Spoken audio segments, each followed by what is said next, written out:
Videos of bad drivers are all over the internet. Thanks to the increasing use of dash cams, drivers are posting videos of other drivers doing all kinds of dangerous things. Subreddits like Mildly Bad Drivers, Idiots in Cars, and Dash Cams have multiple new videos posted every day with stuff like this happening in them. If you check the comments on these videos, you'll see Redditors declaring that the offending drivers should lose their license over their infractions, or even go to jail.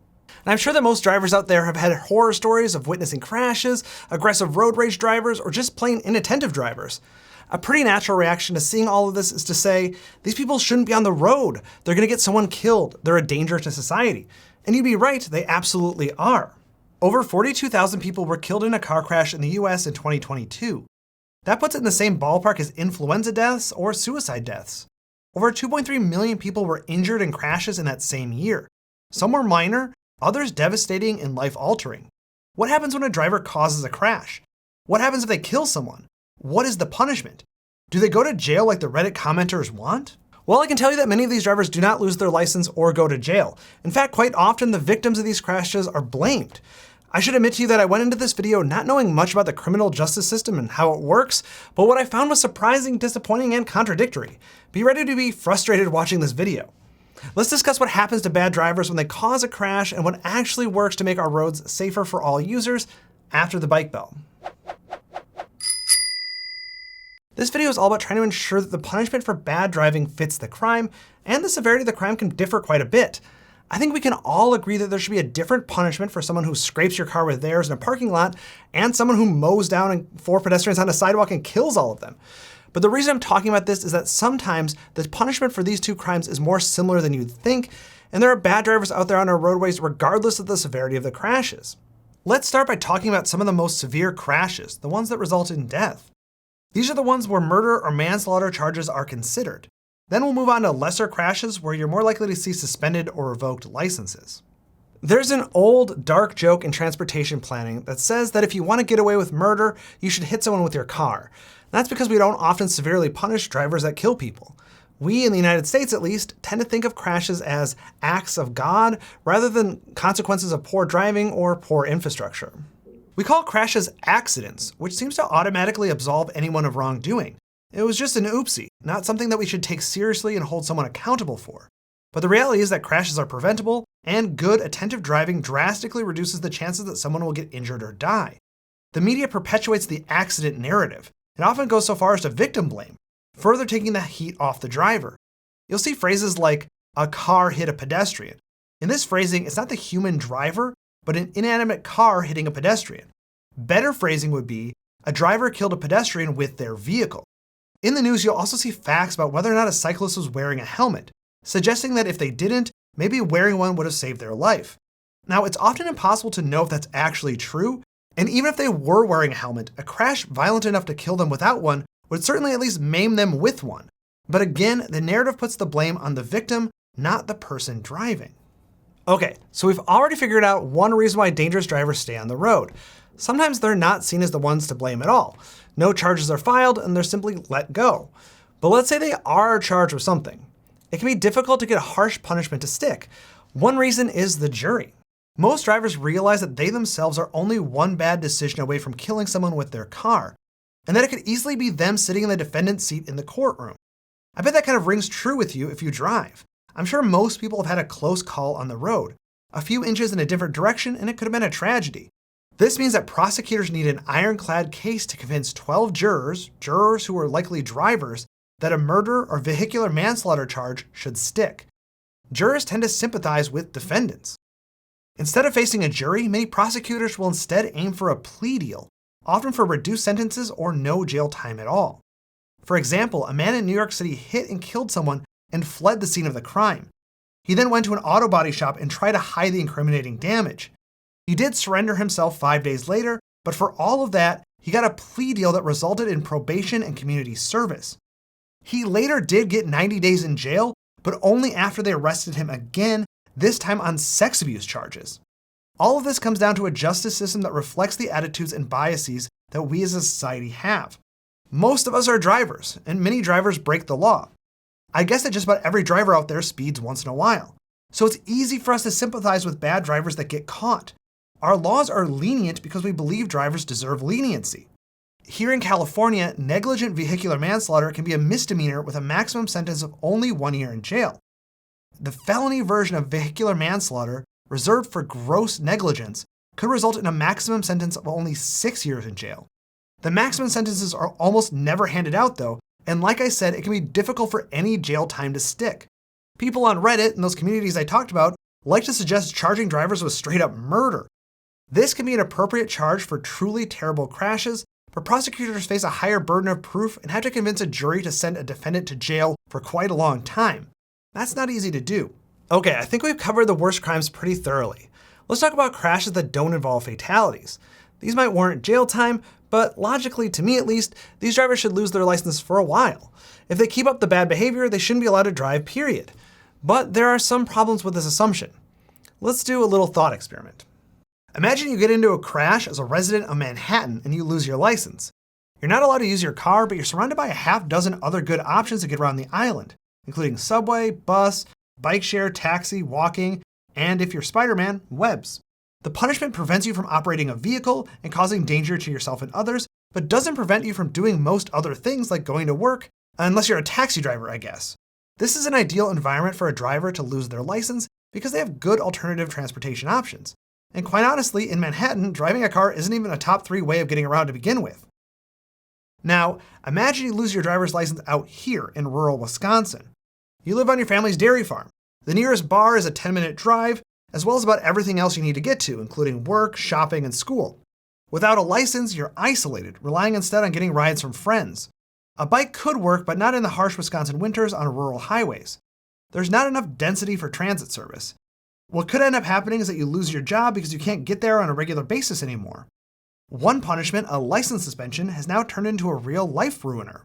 A Texas study estimated that people who lose their license in the state saw earning losses of somewhere between $12,000 and $24,000 a year.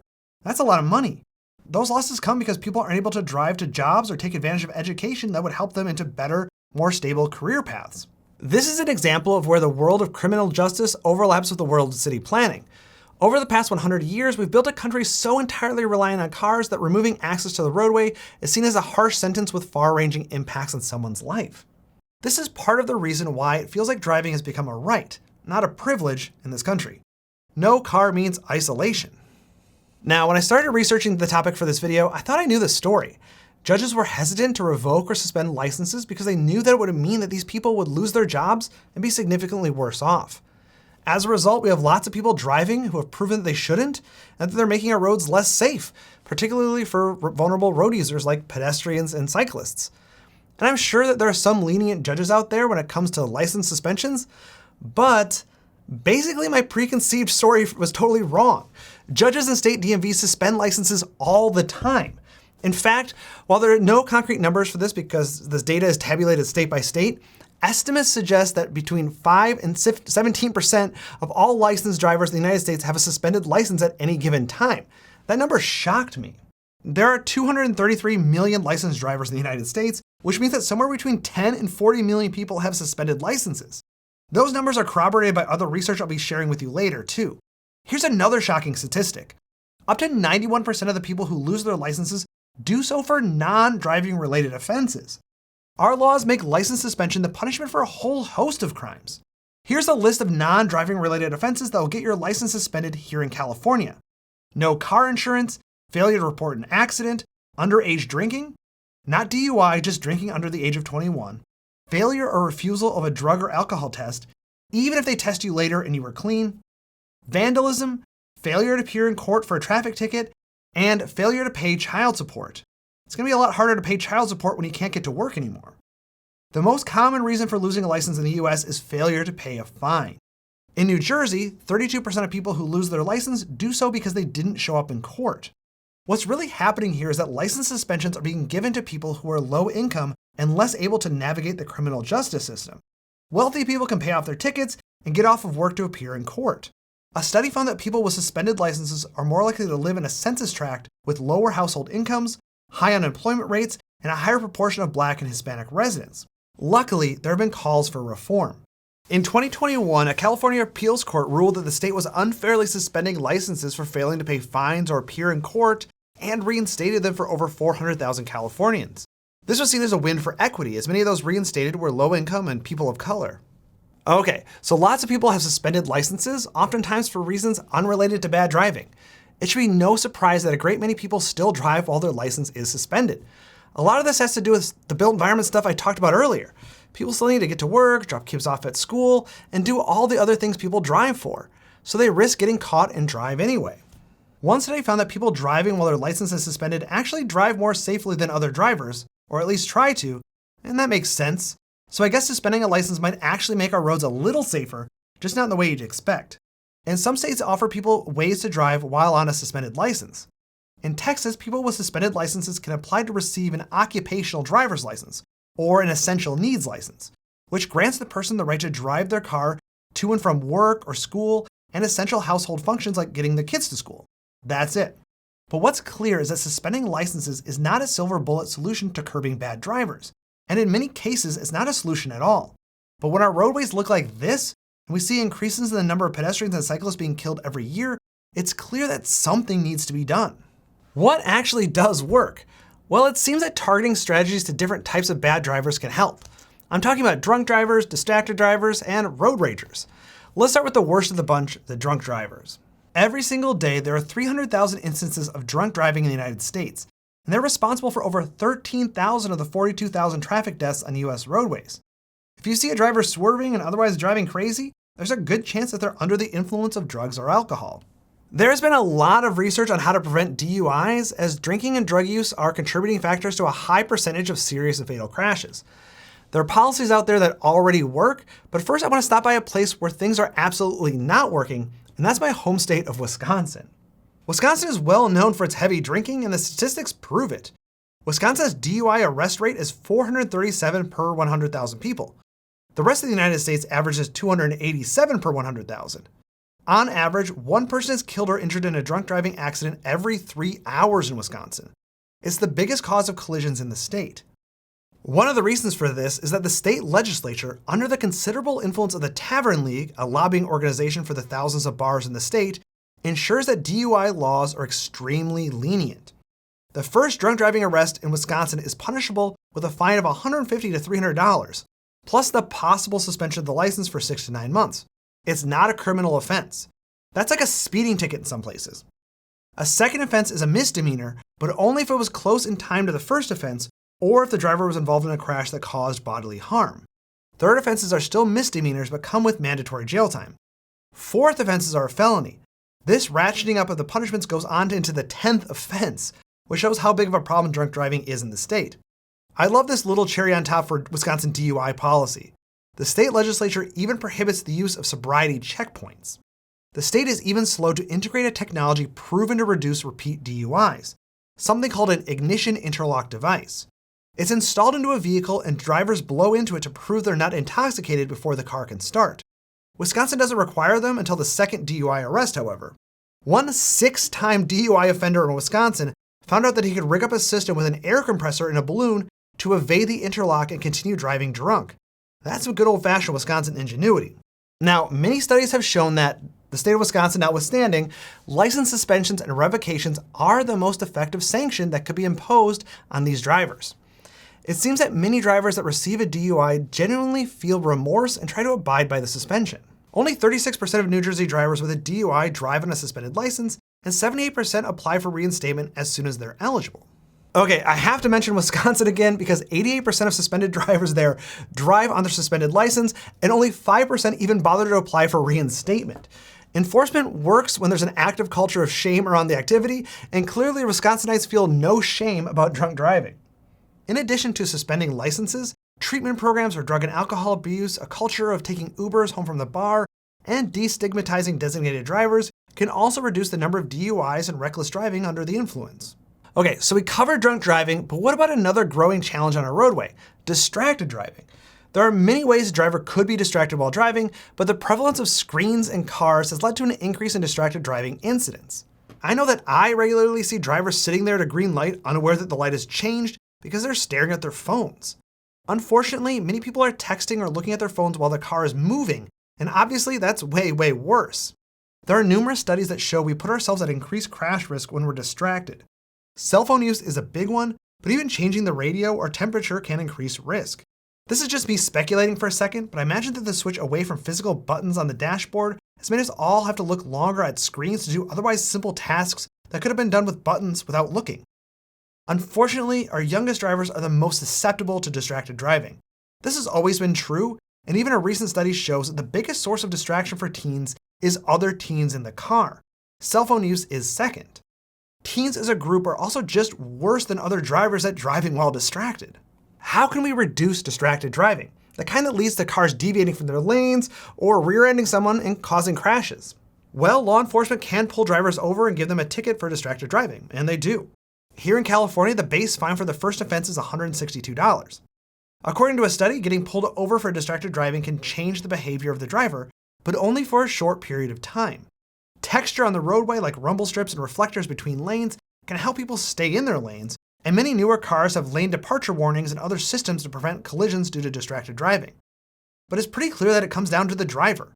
Every state DMV and safety organization has a list of tips for drivers to avoid distraction, but the problem persists because they're ultimately hard for many to follow. People just can't resist their phones. Full autonomous vehicle adoption might be the only thing to save us from distracted driving, short of some insane policing and prosecution. We've covered distracted driving, and let's move on to road rage. This is one that definitely results in a lot of the videos out there. The driver gets pissed off and does something stupid and dangerous. Studies have shown that driving angry is positively correlated with increased crash risk, to nobody's surprise. And road rage is as old as driving. The first study of this phenomenon was published in 1949, almost 7 decades ago. The bad news here is that there aren't really any external interventions that can prevent road rage, at least not according to any of the research I saw. It's sort of like distracted driving. The onus is on the driver. And there's no technology like lane departure warnings to lower a driver's blood pressure after being cut off. What we do know about road rage suggests that the anger is often built up over time, starting even before we step into the car. A frustrating day at work can make you much more annoyed at your fellow drivers. Reducing overall stress in our lives will probably result in fewer instances of a driver stopping their car and pulling out a gun. But that, of course, is easier said than done. That's kind of the theme of this video, actually. Sure, technology like breathalyzers and car safety features can help us drive better, but at the end of the day, it comes down to our society's priorities and individual responsibility. It's also clear that our punishment system just doesn't work. License suspensions lack teeth, and few are adequately prosecuted for fatal collisions. I'm not sure what the answer is, but I'd love to hear some ideas of yours in the comments. And speaking of comments, I love to hear reactions to my videos, and lately I've been getting comments on my videos over on Blue Sky. The cool thing is that I post these videos way earlier on Nebula, so the conversation got started well before I posted this on YouTube. If you want to join the early access crew and join our conversation, please consider subscribing to Nebula. Early access is really only the beginning of the benefits. I recently started a Discord group exclusive to Nebula subscribers and Patreon patrons, but you have to sign up to check it out. Nebula also has no ads, making the entire viewing experience so much better for you, but it also makes it better for the creator. We don't have to worry as much about pleasing the algorithms to get views. We use a subscription model that's much more stable and sustainable. A ton of that streaming revenue is going right back to creators to produce Nebula Originals. I have a whole bunch of Nebula Original content for you to check out, including my Great City series. It profiles some of the most iconic parts of the world's most important cities. I also produced Planning Ancient Rome, a never-before-seen visual history of the ancient city. It's honestly some of my best work because Nebula provided additional resources, and it's only available on that platform. Other great creators are publishing Nebula Originals on the platform as well. The ever-popular travel game Jetlag is in double-digit seasons, and Nebula is moving on to narrative content as well, so we got you covered with both nonfiction and fiction content. In all, Nebula offers you, the viewer, an ad-free experience filled with videos produced by a curated group of thoughtful YouTubers. And those thoughtful creators are also publishing big-budget, high-quality, exclusive content.